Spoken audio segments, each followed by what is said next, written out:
নমস্কাৰ J medical YouTube চেনেলে আপোনাক সকলোকে আন্তৰিক অভিনন্দন।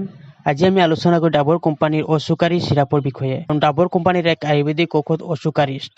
অচুকাৰীৰ চিৰাপ 450 ml থাকে। 450 ml মূল্য 130 rupees অনলি।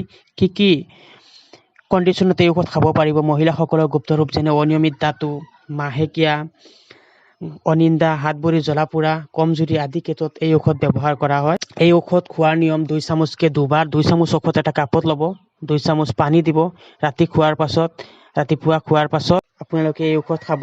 এই ঔষধ খোৱাৰ সময়ত আপোনালোকে টেঙা বস্তু নাখাব, হাঁহৰ মাংস নাখাব। যিমানে পাৰে ফল ফ্ৰুট খাব, সেউজীয়া শাক পাচলি খাব। যিবিলাক মহিলাৰ অনিয়মিত ধাতু সময়মতে হোৱা নাই বা এদিন হৈছে তাৰপাছত বন্ধ হৈ গৈছে, অতিকৈ ব্লাড গৈ আছে, এইখিনি মহিলাই এই ঔষধ ব্যৱহাৰ কৰিব পাৰে। যদি এই ভিডিঅ'টো চাই ভাল লাগিছে আপোনালোকে এটা লাইক কমেণ্ট শ্বেয়াৰ কৰিব আৰু আন 10জনকো চোৱাৰ সুবিধা কৰি দিব। আপোনাৰ জানিবলগীয়া কথা আমাৰ কমেণ্টত জনাব। মই আপোনালোকৰ প্ৰতিটো কথাৰ আনচাৰ দিবলৈ চেষ্টা কৰিম।